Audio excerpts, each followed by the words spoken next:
Dzień dobry Państwu, witam Państwa bardzo serdecznie. Nazywam się Piotr Mrozek, reprezentuję Politechnikę Białostocką, a w szczególności Wydział Mechaniczny Politechniki Białostockiej.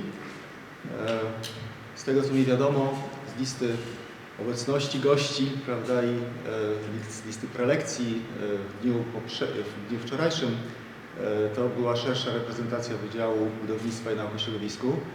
Natomiast mi jest bardzo przyjemnie reprezentować właśnie Wydział Mechaniczny, ponieważ na Politechnice Białostockiej oczywiście jest jeszcze więcej wydziałów i myślę, że w przyszłości na podobnych konferencjach przedstawicieli tych wydziałów również tu Państwo będą gościć. Chciałem przedstawić prelekcję na temat współpracy nauki z przemysłem i przemysłu z nauką na przykładzie projektu Advanced Glass Interposer with Carbon Copper Composite Metallization, w skrócie GIMCO. To jest taka dosyć długa nazwa, ale myślę, że ona będzie w jakiś sposób usprawiedliwiona tym zakresem tematycznym, który chciałem przedstawić, ponieważ realizujemy projekt w konsorcjum międzynarodowym. Jesteśmy w trakcie tego projektu, realizacji tego projektu. Kończy się on w przyszłym roku. Być może zostanie jeszcze przedłużony, ponieważ wyniki, które osiągamy, są bardzo interesujące i obiecujące. Oczywiście ten projekt jest realizowany w bardzo szerokim zakresie rozmaitych działań, które tutaj pozwolę sobie pokrótce przedstawić, ale chciałem się skupić nie tylko na takich zagadnieniach organizacyjnych, ale również na innych przemyśleniach, bo jak rozumiem, tego typu spotkania służą do tego, żeby wymienić się pewnymi bardziej ogólnymi wnioskami, prawda, w zakresie realizacji współpracy nauki i przemysłu. Ja pracuję w zespole, który jest, jeśli chodzi o nasz Wydział Mechaniczny, trzyosobowy. Pracujemy razem z doktorą habilitowaną Izabelą Barbarą-Złobicką i oczywiście z profesorem Krzysztofem Kurzydłowskim, który jest być może Państwu bardziej znany, trafił na nasz Wydział Mechaniczny już wiele lat temu i jest dyrektorem Instytutu Inżynierii Mechanicznej. Natomiast ze względu na to, że tematyka jest w pewnym sensie materiałowa, to oczywiście profesor Kurzydłowski jest specjalistą z zakresu inżynierii materiałowej, bardzo znanej dyscypliny realizowanej czy uprawianej na Politechnice Warszawskiej, gdzie jest Wydział Inżynierii Materiałowej. Zatem te nasze kontakty, takie zawodowe, można powiedzieć, dotyczące samej materii, którą się zajmujemy, są bardzo szerokie. Już około, myślę, jakieś 2 lata temu został rozpisany 34. konkurs inicjatywy Cornet i aplikowaliśmy właśnie w tym konkursie o środki, które byłyby przeznaczone na realizację badań, które miałyby potencjał wdrożeniowy. Ogólnie, tak jak Państwo tutaj widzą z tej krótkiej notatki, ona została oczywiście wzięta z strony internetowej NCBR-u. Są pewne założenia, które dotyczą działań realizowanych w ramach takiej inicjatywy, a zatem celem tej inicjatywy jest wspieranie i rozwój badań branżowych, które szczególnie uwzględnia się rolę małych i średnich przedsiębiorstw, a kolejne konkursy umożliwiają finansowanie ze źródeł publicznych, narodowych bądź regionalnych właśnie badań w takim zakresie. Muszę powiedzieć, że to rzeczywiście wszystko się zgadza, ponieważ nasze działania właśnie są ukierunkowane na to, żeby współpracować nie tylko naukowo z ośrodkami zagranicznymi, ale również, żeby realizować współpracę w zakresie kontaktów z partnerami, którzy zajmują się wdrażaniem rozmaitych rozwiązań nowoczesnych, takich, które mają pewien potencjał. I rzeczywiście wydaje mi się, że nasze działania wpisują się w tą strategię. W 2022 roku podpisaliśmy umowę we wrześniu tego roku z NCBR-em na realizację projektu i ten projekt został właśnie nazwany w rozwlekłej troszeczkę formie być może, natomiast oczywiście bardzo ciekawą taką no, można powiedzieć, takim zwyczajem jest nadawanie bardziej skrótowych nazw, no więc z tego skrótu Glass Interposer i Composite powstała ta nazwa Gilco. Wobec tego jest ona bardziej rozpoznawalna, taka wpadająca troszkę w ucho. Głównym celem jest opracowanie materiału kompozytowego, który obejmuje warstwę kompozytu miedzi i węgla w specyficznej kompozycji, można powiedzieć, na szklanym podłożu, które by pozwalało na zastąpienie dotychczas stosowanych podłożek krzemowych w takich interfejsach elektrycznych. Więc ja nie chciałbym być może tutaj wchodzić bardzo mocno w szczegóły takich technologii, ponieważ jak wiadomo, tych technologii, a zwłaszcza w zagadnieniach takiej inżynierii elektronicznej jest bardzo dużo, więc za jakiś czas troszeczkę bardziej wyjaśnię, o co chodzi tutaj w tym projekcie. Natomiast teraz chciałbym się bardziej skupić na tych kwestiach właśnie może bardziej ogólnych, takich organizacyjnych, związanych z samą strukturą tego projektu, to znaczy chodzi o firmy czy jednostki, prawda, które uczestniczą w takiej współpracy i jak wygląda współpraca, jak jest organizowana ta współpraca w ramach tego projektu. A zatem na jednym z następnych slajdów wyjaśnię szczegóły, natomiast teraz chciałem się skupić na szczegółach organizacyjnych tego projektu. Więc projekt jest realizowany przez konsorcjum naukowo-przemysłowe. Jak Państwo widzą, istnieje tutaj zaangażowanych jest 5 głównych instytucji.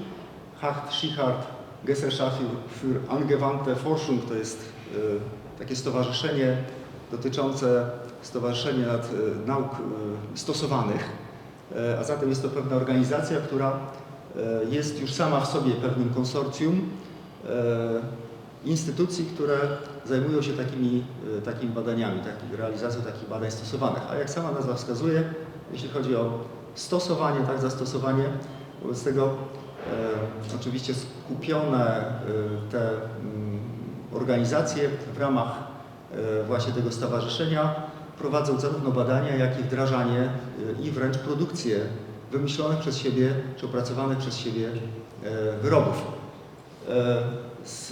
Jeśli chodzi o podobną organizację, która też powinna zrzeszać ileś jednostek takich z branży, to ze strony polskiej podobną rolę spełnia Centrum Promocji Innowacji i Rozwoju, które jest koordynatorem klastru obróbki metali. Być może Państwo słyszeli o tej organizacji, klastrze obróbki. Grupuje on ponad 100 firm właśnie ze wschodniej części Polski, z województwa i podlaskiego, i również oczywiście tutaj z południa, południowego wschodu, ale również na przykład z Warmii i Mazur. Więc istnieje tutaj zaangażowanych w ten klaster wiele firm z różnych dziedzin, które zajmują się różnymi zagadnieniami, ale one współpracują ze sobą po to, żeby jakby otrzymać większą wartość dodaną. A zatem istnieją zarówno firmy, które zajmują się na przykład produkcją narzędzi do obróbki metali, uchwytów i innych takich urządzeń wspomagających produkcję, a na przykład firmy, które budują jachty, firmy, które zajmują się na przykład produkcją maszyn rolniczych. Z tego typu firmy są zrzeszone w klaster. Istnieje organizacja, która koordynuje właśnie tego typu inicjatywy współpracy i tą instytucją jest właśnie Centrum Promocji Innowacji. Ze strony niemieckiej, jeśli chodzi o instytucje z kolei naukowe, to w naszym konsorcjum jest Instytut Fraunhofera, a w szczególności jego oddział dotyczący technologii ceramicznych. Natomiast jeśli chodzi o tą stronę naukową, po stronie polskiej reprezentuje Politechnika Białostocka, w szczególności właśnie nasz zespół na Wydziale Mechanicznym.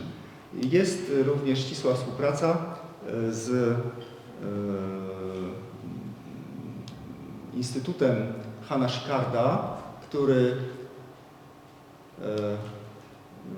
jest jedną z gałęzi realizowanych przez ten instytut w zakresie mikrotechniki i technik informacyjnych, takich informatycznych, a zatem z grubsza to jest zrąb naszego zespołu, tego międzynarodowego konsorcjum, które opracowuje rozwiązania w ramach projektu GINCO. Okres realizacji są 2 lata, powinien się skończyć ten projekt w przyszłym roku, ale oczywiście istnieją takie plany, żeby ewentualnie przedłużyć, być może to się uda. Budżet projektu to jest prawie 1 200 000 euro, przy czym Politechnika ma prawie 200 000 z tego zakresu, więc wydaje się, że ten podział jest taki, jak być powinien. Na tym slajdzie pokazuję właśnie bliższe założenia samej koncepcji takiego projektu, który może być finansowany w ramach inicjatywy Cornet, a zatem powinna być tematyka opracowana czy zainicjowana przez właśnie te środowisko branżowe, ze względu na to, że powinny to być konkretne zagadnienia, które powinny dążyć do rozwiązania i wdrożenia. Wobec tego te pomysły, te zakresy badań i później opracowania wyników powinny wychodzić od właśnie tych jednostek, które reprezentują jakąś branżę. Ta branża jest dowolna, niemniej jednak powinna się ona znajdować i wpisywać się powinna w te szersze struktury organizacyjne, które są wymagane do tego, żeby te dofinansowanie otrzymać. A jakie są to wymagania? Powinny być 2 państwa, które mają oddzielne budżety na naukę i badania, ponieważ te środki są przeznaczane, jeśli chodzi o te inicjatywy międzynarodowe, oddzielnie z różnych pól, tak, właściwych dla danego kraju, tak, który finansuje tą, nazwijmy, swoją część takiego działania, tej inicjatywy. Bo z tego ze strony niemieckiej są to fundusze regionalne Bawarii, Winterbergii, natomiast po polskiej stronie finansuje tę inicjatywę Narodowe Centrum Badań i Rozwoju. Powinno być zaangażowanych co najmniej 5 małych bądź średnich przedsiębiorstw z każdej strony, a zatem po stronie niemieckiej, po stronie polskiej rzeczywiście jest pewien wybór firm, które są zaangażowane w rozwój jakiejś części tego projektu. Na następnym slajdzie pokażę troszeczkę więcej szczegółów. Powinny być przynajmniej po jednej organizacji, która zrzesza właśnie takie branże, a zatem u nas oczywiście są te branże reprezentowane właśnie przez klaster i przez Stowarzyszenie Hanna Szykarda. Może źle pokazałem, bo to dotyczy tego ostatniego punktu, natomiast powinny być przynajmniej po jednej organizacji, która reprezentuje naukę, a zatem powinien to być jakiś instytut naukowy. W związku z tym z naszej strony jest Politechnika, ze strony niemieckiej jest Instytut Fraunhofera. A zatem, jak widać, struktura wymagana przez projekt Cornet jest tutaj w naszym przypadku spełniona. Dostaliśmy dofinansowanie. Z tego, co mi wiadomo, oczywiście nie jest to łatwe, żeby można było spełnić warunki takich konkursów, ale istnieje pewna polityka, strategia, prawda, która jest związana właśnie z rozpisywaniem tego typu inicjatyw. Myśmy spełnili te warunki i otrzymaliśmy dofinansowanie. Na tym slajdzie widać osoby, które reprezentują właśnie tych zasadniczych partnerów. Ze strony niemieckiej pan Scheidhauer, który kieruje Instytutem Hanna Szykarda w zakresie właśnie mikroelektroniki. Ze strony Instytutu Fraunhofera pani Jost. Natomiast z naszej strony, tutaj jeśli chodzi o klaster, to pan Sebastian Rynkiewicz, no i koordynatorka naszego projektu ze strony Politechniki Białostockiej, pani Izabela Zgłowicka.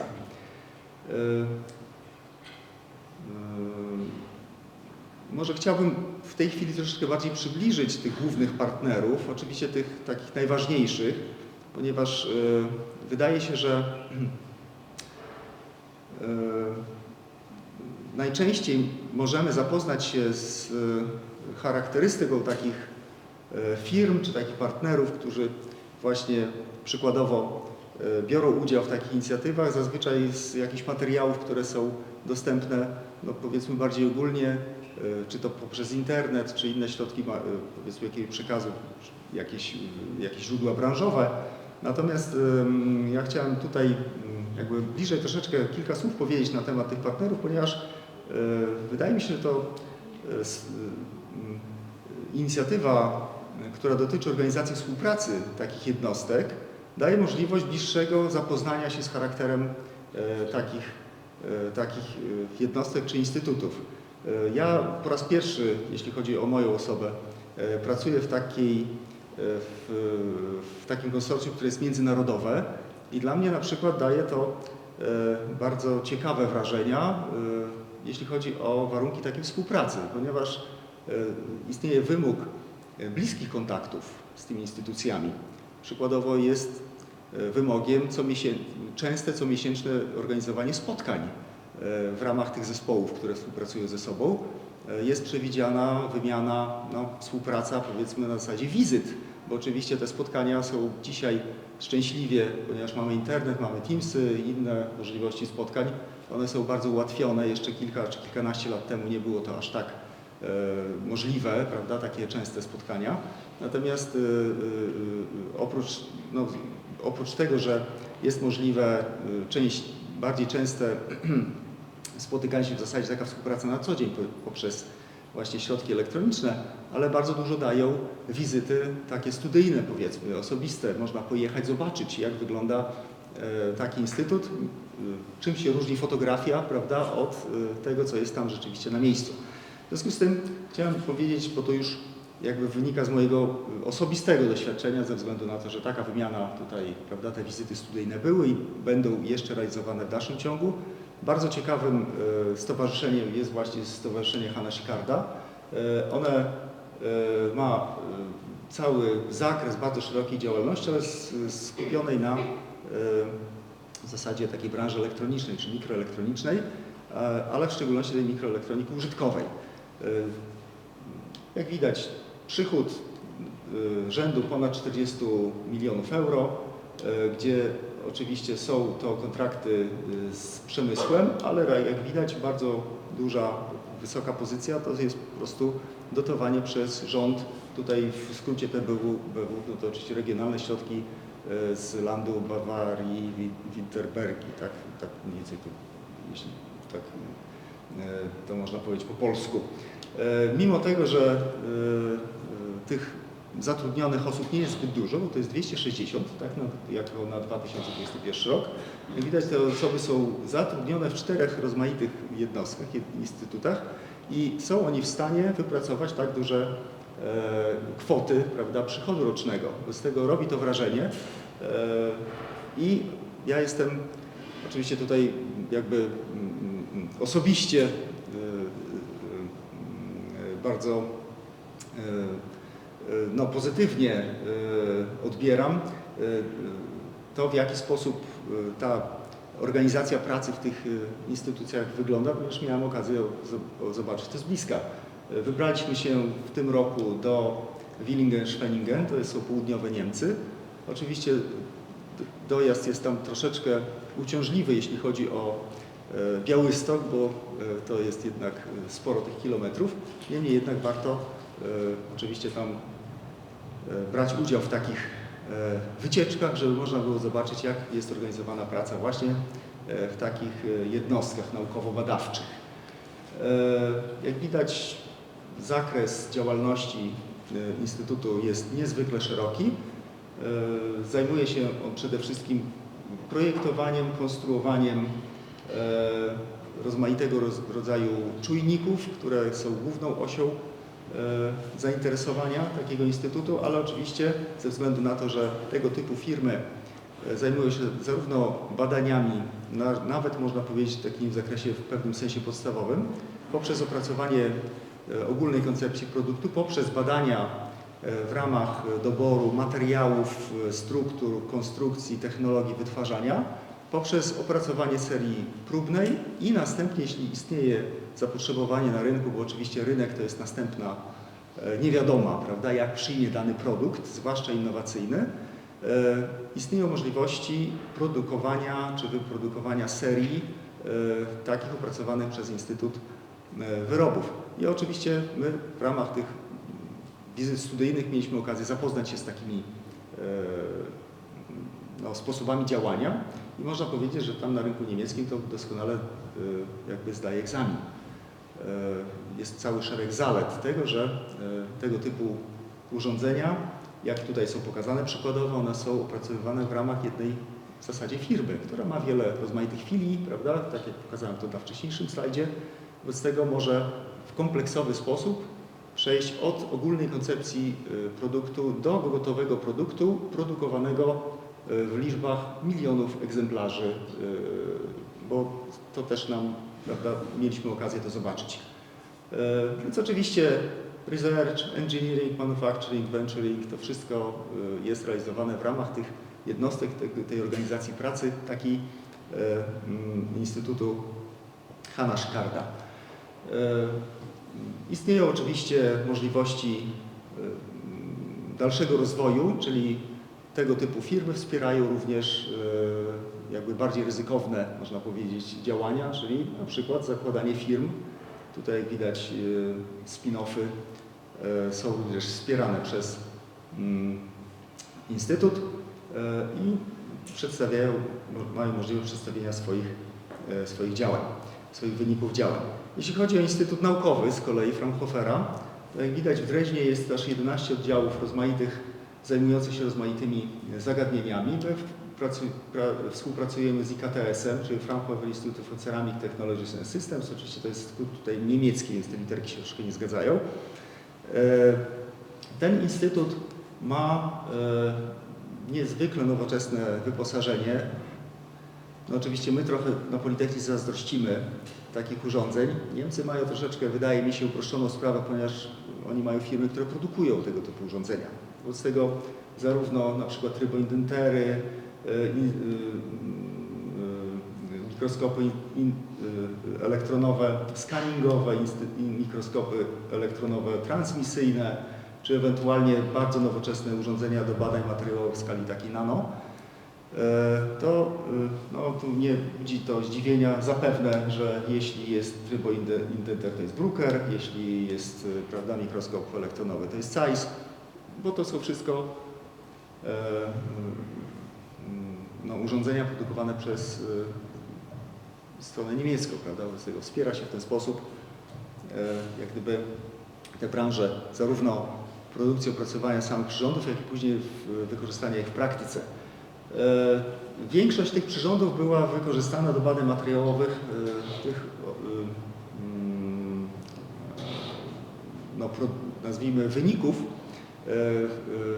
naszych eksperymentów, które realizowaliśmy na Politechnice.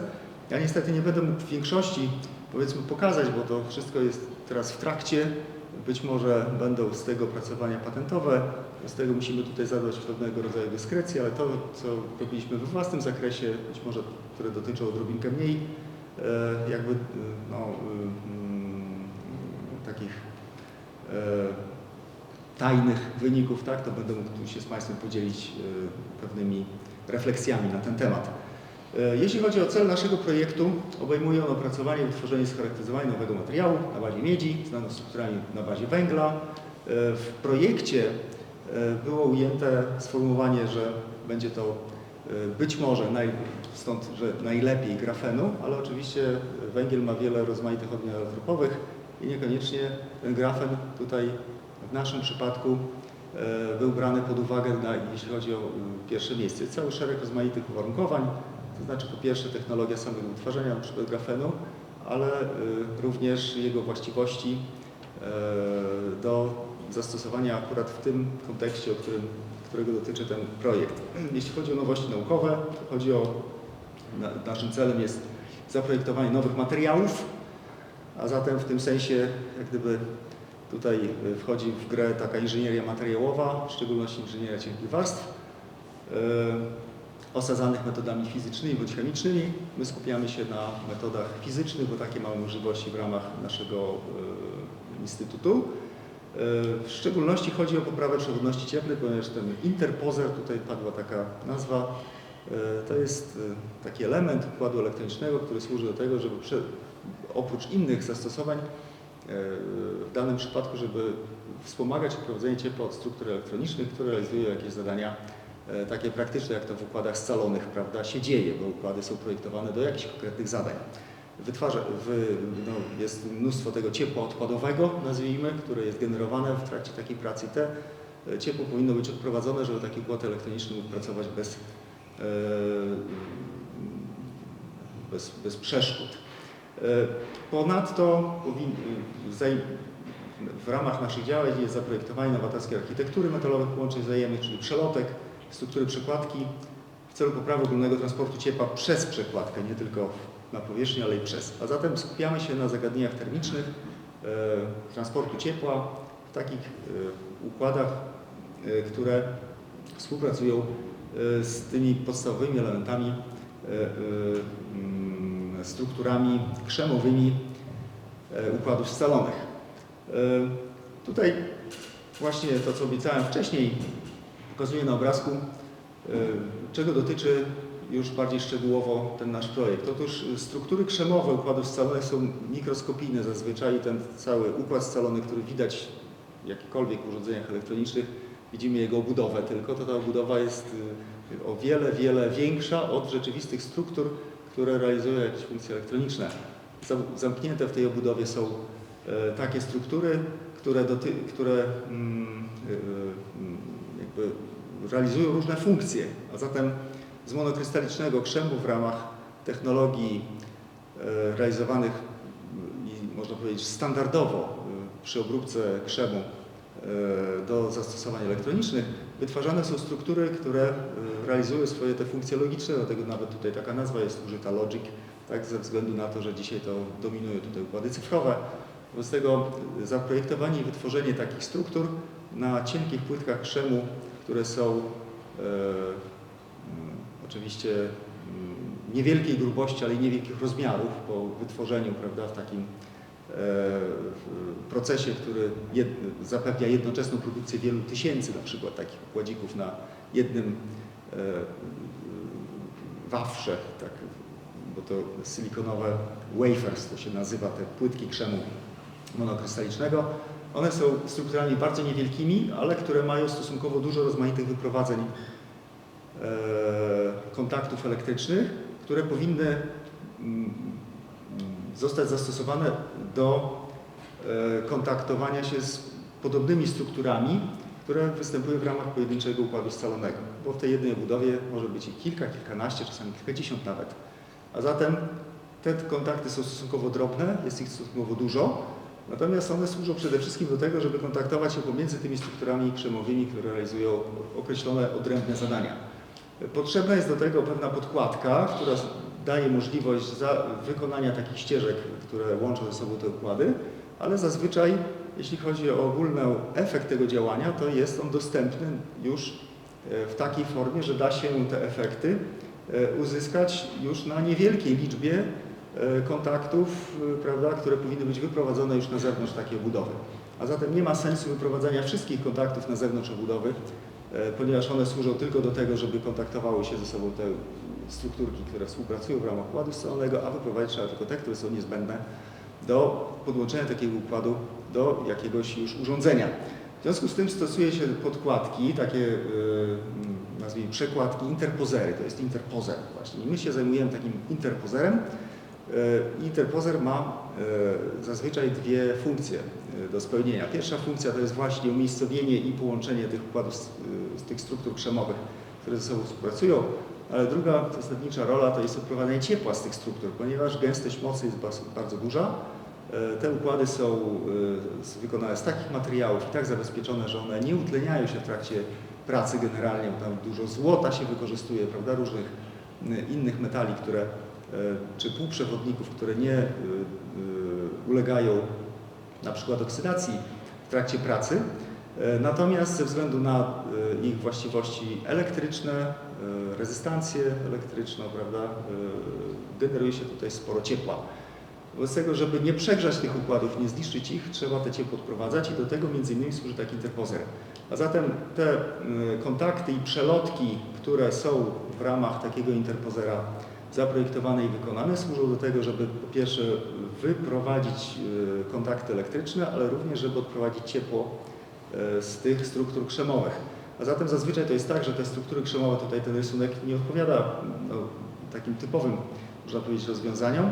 Płytka jest większa, struktury są małe, z tego służy to ta płytka do tego, żeby rozprowadzić ciepło po płytce, a następnie odprowadzić je do tych kontaktów, które będą częściowo odbierały ciepło, ale również chodzi o to, żeby poprzez konwekcję, żeby taki układ mógł być chłodzony również.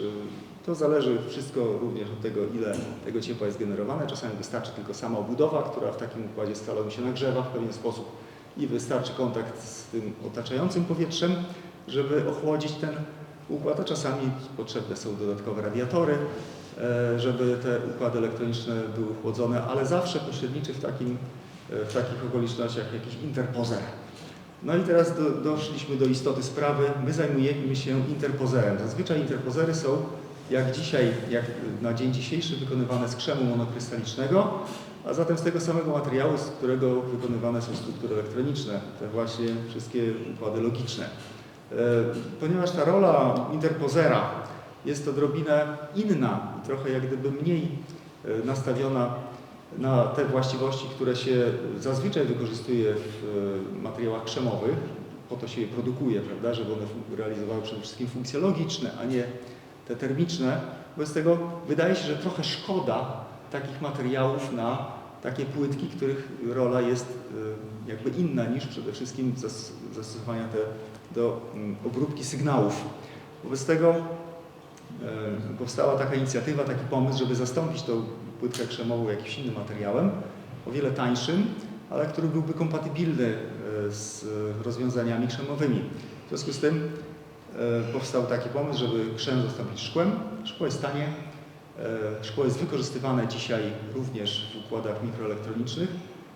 Jeśli chodzi o właściwości termiczne, na przykład współczynniki rozszerzoności termicznej, są szkła, które są skomponowane do tego, żeby współpracować z krzemem, wobec tego przy nagrzewaniu czy chłodzeniu rozszerzają się czy kurczą w takim samym stopniu jak krzem, a zatem ograniczona jest możliwość niedopasowania współczynników rozszerzoności termicznej, bo jak Państwo wiedzą, no to wszystko jest na sztywno, prawda, połączone, polutowane, czy w jakiś inny sposób połączone są te kontakty. Wobec tego, żeby ograniczyć te naprężenia mechaniczne i możliwość awarii, prawda, takiego układu, to szkła oczywiście już są opracowane od wielu lat i istnieją, ale mają one zazwyczaj inne zastosowania. Szkło ma bardzo mały współczynnik przewodnictwa cieplnego, rzędy wielkości mniejsze od krzemu, no, przykładowo jakieś 100 razy mniejszy niż krzem, natomiast krzem ma z kolei znacząco mniejsze przewodnictwo cieplne od metali na przykład. Wobec tego powstał taki pomysł, żeby zastąpić płytkę krzemu metalizowaną płytką szklaną. No i to jest właśnie ta istota sprawy. Oczywiście to wygląda tak prosto, no bo cóż, po prostu wydawałoby się, że wykonać podobne rozwiązanie, jakie jest w krzemie, za pomocą szkła i cienkiej warstwy metalu, która by służyła do tego, żeby to ciepło rozprowadzać po powierzchni takiej podkładki. No ale tutaj oczywiście piętrzą się rozmaite trudności. Trudności związane po pierwsze z samą metalizacją, doborem techniki, no i wszystkich innych szczegółów, które by dotyczyły sposobu osadzenia takiej metalicznej warstwy na powierzchni szkła, a po drugie chodzi również o to, że trzeba robić przejścia takie elektryczne, które będą, przelotki, tu się one nazywają vijas, które służą i do przewodnictwa cieplnego i do przewodnictwa elektrycznego. Szkło jest materiałem kruchym, ma gorsze właściwości mechaniczne niż krzem. Krzem monokrystaliczny ma, no, można powiedzieć, pewne niebywałe nawet, można powiedzieć, właściwości mechaniczne, ponieważ z krzemu są robione rozmaite membrany czujników przykładowo, które nie wykazują po wielu milionach, czy być może nawet miliardach cykli efektu zmęczenia, takich jakie znajdujemy w metalach przykładowo. Więc monokrystaliczny krzem jest bardzo wyjątkowym materiałem, również pod względem mechanicznym. Szkło takie nie jest. W związku z tym istnieją tutaj następne kwestie związane z opracowaniem struktury takiej, która będzie mogła wytrzymać wiele cykli nagrzewania i chłodzenia przykładowo, czy różnych innych obciążeń, jakie mogą wystąpić w trakcie pracy takiego układu. W związku z tym zostały opracowane pewne zadania do realizacji. Working Package to się nazywa tutaj w ramach projektu, który został zaproponowany. A zatem w ramach pierwszego takiego package'u to jest opracowanie samego materiału, czyli jaka struktura powinna być takiego materiału kompozytowego i w jaki sposób należałoby go osadzać na tym podłożu szklanym. Następnie opracowanie założeń z samego kształtu takiego interpozera, jakie mają to być szczegóły konstrukcyjne, techniczne. Następnie, ja tu przejdę do czwartego, ponieważ istotne jest na tym etapie również modelowanie zachowania się z każdej możliwej strony. Jakby analiza jest tutaj konieczna, ale najważniejsze to jest to, żeby mieć jakiś określony kierunek wynikający z badań modelowych, jakich struktur, w którą stronę, jeśli chodzi o projektowanie, należało pójść, żeby uzyskać odpowiednie efekty właśnie termiczne, czyli żeby ta struktura, dobrane grubości warstw materiałów, rodzaje materiałów i inne parametry, żeby one przynajmniej wskazywały kierunek, jakie powinny być ogólne założenia konstrukcyjne takiego interpozera.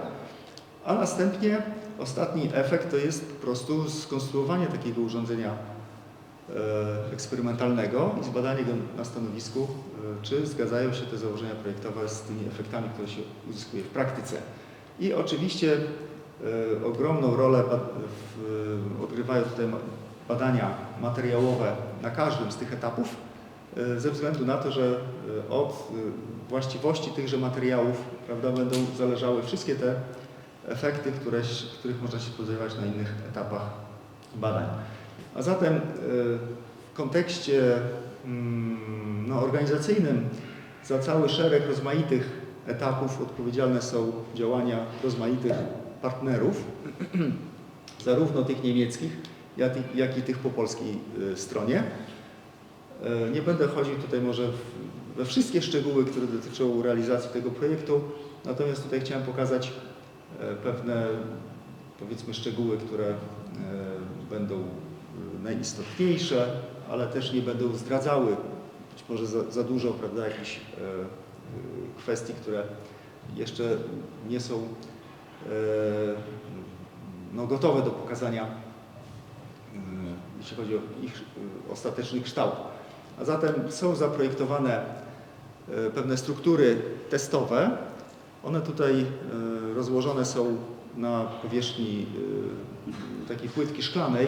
Płytka szklana z kolei jest dostosowana, jak widać, być może Państwo mieli z tym styczność, co do kształtu, grubości, wszystkich innych szczegółów, to jest kompatybilne właśnie z techniką krzemową, z tego te płytki krzemowe są dokładnie tych samych wymiarów, więc w tym sensie korzystamy tutaj już z gotowych rozwiązań, jeśli chodzi o sam nośnik, czyli samą płytkę szklaną. Natomiast są zaprojektowane rozmaite struktury, które są bardziej gęste bądź mniej gęste, jeśli chodzi o rozłożenie otworów tych przelotowych, z uwagi na to, że interpozer będzie stosowany tutaj jako taka struktura eksperymentalna jak na tym etapie sprawdzenia, jak to działa przy chłodzeniu pojedynczego układu elektronicznego umieszczonego na takiej płytce. Ta płytka ma kilkanaście milimetrów, tutaj jak widać jest cały szereg na jednej płytce szklanej do wytworzenia, prawda, takich struktur, natomiast ta płytka będzie w dalszej kolejności oczywiście pocięta na mniejsze i każda taka struktura będzie badana oddzielnie po to, żeby sprawdzić, na ile zgadzają się te efekty na etapie założeń, tak, z tymi ostatecznymi, które są eksperymentalne. No tutaj taką na potrzeby troszeczkę naszej konferencji, taka drobna impresja została tutaj stworzona. Nie wiem, czy będę mógł ją odrobinkę przyspieszyć, ale to jest taki filmik rzędu tam powiedzmy około 1,5 minutki trwa, mogę tutaj, mam okazję być może trochę omówić moje laboratorium, bo to akurat jest moje laboratorium inżynierii powierzchni na Politechnice Białostockiej. Jak widać, tu prezentacja jest rozmaitych elementów stanowiska, które zostało wytworzone do tego, żeby, znaczy złożone te stanowisko zostało do celów nanoszenia cienkich warstw metodą Physical Vapor Deposition. My skupiamy się na wytworzeniu warstewek DLC. To skrót taki jest, który oznacza Diamond Like Carbon, czy Diamond Like Coatings, bo to tak się określa. Czyli nie skupiamy się na wytworzeniu kompozytu miedziano-węglowego z użyciem grafenu, tylko wykorzystujemy inną odmianę allotropową, diament, a w szczególności taki diament, który jest diamentopodobny, czyli w ramach metody fizycznego osadzania z fazy gazowej można uzyskiwać warstewki, które strukturalnie przypominają diament, ale tym diamentem nie są. Oczywiście to jak gdyby jest pewną taką alchemią, ponieważ wykorzystuje się tutaj, przynajmniej w tym przypadku, bo tych metod jest dużo, wykorzystujemy układy magnetronowe, tak zwane HPP-MS, High Power Pulsed Magnetosputtering, czyli specyficzną metodę wysokoenergetycznego, takiego impulsowego rozpylania magnetronowego, w którym rozpyla się tarczę z grafitu. I tu wchodzimy w pewien zakres, można powiedzieć, takiej alchemii, ponieważ mamy tani, powszechnie dostępny materiał, jakim jest grafit, a w procesie osadzania cienkich warstw dostajemy diament. My jak na razie jesteśmy w stanie osadzać warstewki poniżej jeszcze mikrometra. Teraz działamy w takim kierunku, żeby przynajmniej ten mikrometr można było takiej warstewki uzyskać z tych właściwościach, jakie są niezbędne. Gdybyśmy dopracowali, żeby przynajmniej milimetr otrzymać takiej grubości warstw, to weszlibyśmy zapewne w jakiś inny, wyższy zakres komercyjny, bo oczywiście takie ciemne te warstewki nie są jasne, takie przezroczyste jak typowe diamenty, tylko są takie dosyć ciemno, w różnych barwach. Tu dominują często barwy interferencyjne w takim ogólnym obrazie tego, co się widzi oczami, ale na to też jest nazwa. Te ciemne diamenty ogólnie nazywają się carbonado. Jeśli Państwo bywają w sklepach jubilerskich, to dostępność takich kamieni szlachetnych jest i one są o bardzo zbliżonej cenie mają bardzo zbliżone ceny do właśnie typowych, takich przezroczystych kamieni szlachetnych. Wobec tego, jeśli by nam się udało w pewnym okresie czasu szybciej wykonywać te warstewki ciemne, to być może mielibyśmy jeszcze inne zastosowanie, prawda, tych naszych cienkich warstw. Jeśli chodzi o wytwarzanie otworów przelotowych, to współpracujemy z firmą Fluence i oczywiście tego typu działania właśnie czasami nawet w przypadkowy sposób dają możliwość skontaktowania się z bardzo ciekawymi partnerami, interesującymi partnerami i poznania ich możliwości, ponieważ właśnie w ramach naszego projektu skontaktowaliśmy się, szukaliśmy partnerów, którzy potrafiliby wytwarzać dużo małych otworków w dużej liczbie dosyć szybko w takim materiale jak szkło. Oczywiście wiercenie tych otworków mechaniczne nie wchodzi tutaj w grę, ponieważ to są zbyt małe i zbyt gęste, prawda, struktury. Wobec tego trzeba radzić sobie jakimiś innymi sposobami. Znaleźliśmy firmę, która specjalizuje się w wytwarzaniu laserów i następnie w adaptacjach tych laserów do konkretnych zastosowań technologicznych. Tutaj jak Państwo zobaczą za chwilę właśnie są oni w stanie wytwarzać czy obrabiać szkło za pomocą impulsów femtosekundowych swoich laserów właśnie, które są w tej branży z najwyższej półki. A zatem, jak Państwo widzą, to jest taki krótki film, który pokazuje ich możliwości. Dla nas te ich możliwości są bardzo cenne i współpracujemy z nimi właśnie w tym zakresie, żeby te VIAS, jakie pokazywałem tam schematycznie, wykonać w praktyce. I pokrótce chciałem pokazać kilka efektów. Tu być może w tych warunkach, kiedy ten kontrast jest troszeczkę słaby, to nie widać tego zbyt dokładnie, ale takie warstewki diamentopodobne osadzane na tym ruchomym uchwycie podłoży dają możliwości w zależności od grubości.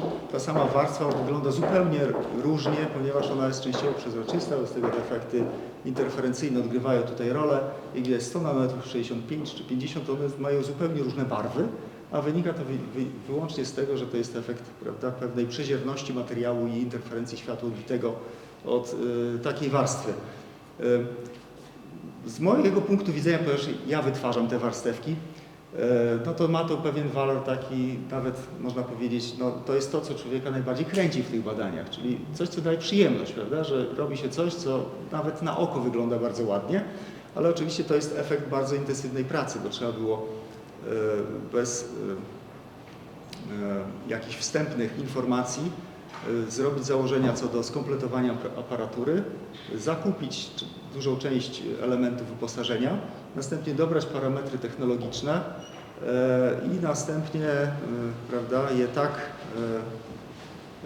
jakby skomponować, żeby uzyskać ten ostateczny efekt. Oczywiście te efekty nie są całkowicie ostateczne, ponieważ pracujemy nad tymi warstewkami dalej. Naszym celem aktualnym jest uzyskanie warstwy o stosunkowo dużej grubości, tak żeby właśnie to odprowadzanie ciepła było jak najbardziej efektywne. Tutaj jak widać, takie parametry dobierane są jak na przykład rodzaj gazu, rodzaj i sposób mieszania miedzi i tego naszego węgla w strukturze DLC, ponieważ jak mówiłem wcześniej, tak naprawdę naszym takim ostatecznym celem jest zaproponowanie pewnego materiału kompozytowego, a zatem same DLC nie jest jeszcze ostatecznym tutaj celem. Dobiera się rozmaite parametry, gaz, rodzaj gazu roboczego, wartość ciśnienia, czy tą wysokość próżni, moce jakie są generowane na targetach, odległości, prawda, od targetu do podłoża. Poprzez różnicowanie tych parametrów dostaje się warstwy grubsze bądź cieńsze, o lepszej bądź gorszej adhezji do podłoża i te wszystkie aspekty wpływają oczywiście na ostateczny cel, jakim jest jak najwyższe przewodnictwo cieplne takiej powłoki. Ale ze względu na to, że ta powłoka będzie się nagrzewać, to również będzie ona się, prawda, będą generowane naprężenia termiczne przykładowo na styku szkła i takiej powłoki, bo z tego istotne jest zaprojektowanie struktur przejściowych, które pomogą troszeczkę te naprężenia zmniejszyć poprzez zastosowanie przejścia takiego bardziej gradientowego, powiedzmy, pomiędzy szkłem a już ostateczną warstwą. Wobec tego tu zwracam uwagę na rodzaje trudności, czy na charakter tych trudności, z jakimi się spotkamy. Parametrów jest bardzo dużo. Nie ma żadnych wzorów matematycznych, które by dały możliwość obliczenia na przykład, czego można się spodziewać w danym procesie technologicznym. Wobec tego jest to działanie, prawda, które wymaga bardzo dużo uwagi, badań i obserwacji, do czego zmierzają, czy jakie skutki niosą ze sobą zastosowane konkretne parametry. Tu chociażby mogę pokazać, no, czym się różni, bo używamy dwóch magnetronów. W jednym jest rozpylana miedź, w drugim jest rozpylany grafit. Uchwyt podłoży jest obrotowy, bo z tego tą płytkę można sobie ustawiać w dowolny, zaprogramowany sposób względem jednego i drugiego targetu. Bez tego można mieszać w ten sposób, prawda, robić kompozyty albo robić warstwę z czystej miedzi, albo warstwę z czystego DLC. Tych możliwości kombinacji jest bardzo dużo. I to jest jeden aspekt, czyli uzyskanie samej warstewki. Następny trudny aspekt jest to wykonanie otworów w szkle. To są te, które realizował nam właśnie Fluence. Na płytkach, które już były miedziowane, na czystym szkle. Można oglądać sobie pod mikroskopem świetlnym. Wygląda nieźle. Diabeł tkwi zawsze w szczegółach, więc mogę się tutaj podzielić pewnymi wstępnymi oczywiście efektami naszych działań, które prowadzą później do optymalizacji takiej techniki, technologii. A zatem jak się obejrzy, tak, przy mniejszym powiększeniu wszystko pięknie wygląda, przy większych powiększeniach, przy brzegach otworów już się pojawiają pewne jakieś drobniejsze szczegóły, które mogą wpływać później na prawda, eksploatację takich takich struktur. Wobec tego pod mikroskopem elektronowym widać, jak się różni na przykład płytka, która jest oczyszczona bądź nie w trakcie, czyli czy przykładowo nie należałoby w trakcie obróbki użyć jakiegoś na przykład płynu, który by płukał takie otworki w trakcie ich wytwarzania, czym zajmuje się na przykład pewna firma po stronie niemieckiej, która przoduje jakby w takich nowatorskich pomysłach dotyczących obróbki szkła i innych materiałów przy wykonywaniu cięć czy otworów, ale z wykorzystaniem płynów takich obróbkowych. Wobec tego można zauważyć na przykład jakiś rozrzut, prawda, tych pierwiastków, na przykład sprawdzić, jak one się układają na płytce i wnioskować z tego, jak w trakcie tej obróbki wiązką tego szkła te wszystkie zanieczyszczenia na przykład rozkładają się na powierzchni i co z tym później należałoby zrobić na przykład, żeby oczyścić taką płytkę, żeby to było podłoże do sadzenia tych cienkich warstewek. Wobec tego tych problemów jest bardzo, bardzo dużo po drodze. Te warstewki powinny dobrze trzymać się podłoża, wobec tego są realizowane badania intentacyjne i takie testów Scratch.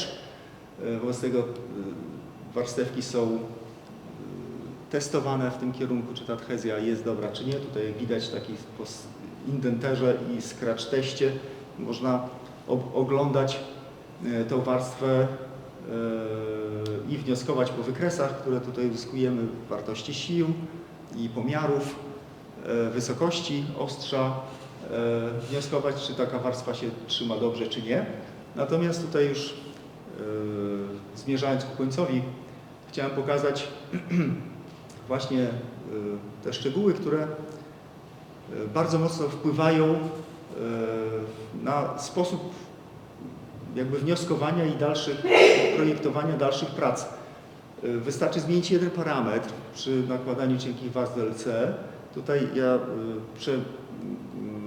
rzucając obrazki pokazuję je w coraz większym powiększeniu. Więc oczywiście te lustrzane i takie kolorowe dla oka niepowiększone obrazy. Przy powiększeniu, które tutaj widać jest 300 nanometrów, czyli ułamek mikrometra i powiedzmy no, 1 nanometr to jest około 10 atomów, tak? Więc to jest już dosyć duże powiększenie. Można badać strukturę i taką substrukturę takich pojedynczych ziarenek tego DLC, które osadzane jest na powierzchni.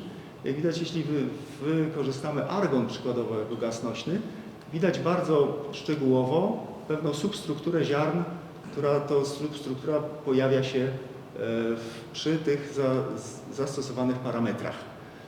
Ma to swoje znaczenie, bo szuka się wówczas takich efektów, ich opisów w literaturze. Na przewodnictwo cieplne niewątpliwie wpływa to, czy jest tu więcej granic międzyfazowych, czy mniej. Czasami bywa tak, że materiał jako jednorodny ma duże przewodnictwo cieplne, a na przykład granica czy pewna trudność w oddawaniu ciepła poprzez taki materiał może wynikać z tego, że istnieją duże opory międzyfazowe przykładowo. Więc jeśli istnieją granice pomiędzy ziarenkami takimi, jest ich dużo, to może to wpływać na przewodnictwo cieplne takiego materiału. A zatem mamy tutaj dwie próbki, które charakteryzowały się właśnie taką substrukturą, natomiast wystarczy zastosować inny gaz, neon. On jest trudniej dostępny, jest droższy, jest bardziej trochę kłopotliwy w użytkowaniu, ale w tych samych ziarnach, jak widać, tej struktury nie ma. I nie ma na to wzoru matematycznego. Po prostu póki się nie spróbuje i nie wypróbuje takich jakichś sygnalizowanych efektów, które można znaleźć w literaturze, to dotąd tego nie wiemy, bo tego się nie da również zauważyć oczywiście gołym okiem. Tego się nie da zauważyć również przy mikroskopie elektronowym. Zazwyczaj to dopiero widać w pewnych specyficznych badaniach, na przykład tutaj realizowanych za pomocą techniki AFM, czyli mikroskopii sił atomowych. Więc jak widać, w tych samych ziarnach nie ma substruktury. I to tych niespodzianek i takich różnych efektów jest, można powiedzieć, no, nieskończona liczba kombinacji, a trzeba sobie dawać z tym radę i kierunkować swoje działania tak, żeby uzyskać pożądany efekt. Robimy również badania modelowe, a zatem jak widać szkło, jeśli chodzi o przewodnictwo cieplne, to jest około 1 W na metr Kelvin. Miedź to jest około 400, DLC spodziewane to jest około 1000 Wobec tego, jak widać, jeśli do tej pory się wykorzystywało krzem, który ma tą wartość w okolicach 100, no to są bardzo zróżnicowane wielkości i mają one wpływ na ostateczny efekt, jaki tutaj mogę pokazać w badaniach modelowych. Jeśli wykorzysta się same szkło, to jak widać ta struktura, która jest wycinkiem większej, ale centralnie umieszczony element elektroniczny, on ma tendencję do przegrzewania się, nazwijmy, tak? Jeśli to można tak interpretować. Natomiast jeśli zastosowane zostaną te warstewki, to wówczas ta temperatura tego elementu, który grzeje się, nazwijmy, jest o wiele niższa, ponieważ ciepło jest odprowadzane szybciej po powierzchni takiego materiału. To są oczywiście też badania wstępne, modelowe, które dają jakiś kierunek naszych działań i w związku z tym można planować następne, które będą istotne, czyli na przykład dobór samej grubości takiej warstewki, tego naszego DLC w mniejszym lub większym stopniu wymieszanym z miedzią. Ponieważ realizujemy ten nasz projekt, jesteśmy trochę dalej niż na półmetku, to oczywiście nie mogę tutaj pokazać ostatecznych wyników jeszcze. One są jest założenie oczywiście, że zakończy się nasz projekt gotowym wyrobem, który będzie można stanowiskowo sprawdzić i w związku z tym wyciągnąć wnioski odnośnie zgodności tych założeń i wyników ostatecznych. Zawsze istnieje ryzyko, niestety, i w tym sensie całość tego naszego konsorcjum jest związana z tym ryzykiem ostatecznego efektu, ale jestem dobrej myśli, że uda nam się zrealizować umyślnie te nasze prace. Mam nadzieję, że za mocno nie przekroczyłem czasu. A zatem być może są pytania, to chętnie odpowiem. Oczywiście, tak? Proszę. Mogę mieć, bo tak spojrzałem w internet odnośnie DLC i projektowania tego typu struktur. Przez ostatnie lata wykorzystuje się algorytmy uczenia maszynowego do tego, żeby utworzyć Dziękuję bardzo. Do tego, żeby utworzyć tak zwanego cyfrowego bliźniaka, żeby nie wkładać tak jakby dużych mocy przerobowych w to, że muszę eksperyment wykonać, tylko może jak będę miał model, który sztuczna inteligencja mi wspomaga, to pomaga. No i tam autorzy z ostatnich 3 lat donoszą, że jakieś efekty tych działań są. Jakby tam mógł kolega przybliżyć tę tematykę, to będziemy wdzięczni. Dziękuję. Ja ze swojej strony zajmuję się tymi zagadnieniami ściśle technologicznymi wytwarzania cienkich warstw. Z tego, co mi wiadomo, istnieje bardzo ograniczona liczba, jeśli chodzi o samo na przykład rozpylanie magnetronowe, ograniczona liczba modeli matematycznych, które służą do przewidywania efektów użycia takiej techniki. Tam jest dużo parametrów różnych. Kombinacje materiałowe są praktycznie nieskończone, bo można rozpylać praktycznie wszystko, od samych pierwiastków przez bardzo złożone kompozyty, które można umieszczać jako target magnetronu i realizować rozpylanie. W związku z tym, tak jak tutaj być może można tą moją odpowiedź uzasadnić tym, co dzisiaj pokazałem, bardzo trudno spodziewać się efektów, na które nie ma gotowego modelu. Wobec tego, jeśli osadzamy DLC z targetu grafitowego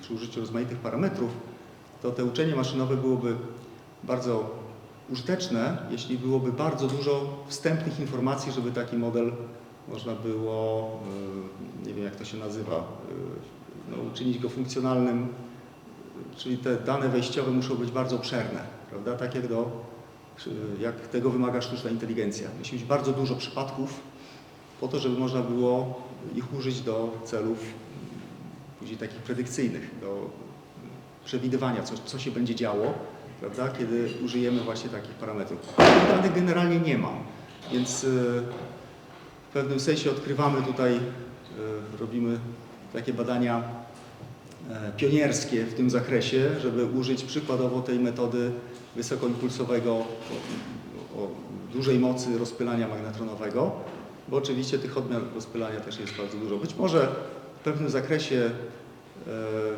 parametrów tych bardziej klasycznych, tradycyjnych rozpylania akurat takich materiałów węglowych, tych danych jest więcej, natomiast jeśli chodzi o te parametry, które my używamy, jest ich bardzo mało, bez tego no oczywiście warto by było się zastanowić nad tym, czy nie przeprowadzić takich badań konkretnie pod tym względem, czyli myśląc o tym, żeby zebrać te dane po to, żeby można było taki model stworzyć. Jak na razie jeszcze tego nie ma. To dziękuję bardzo za uwagę.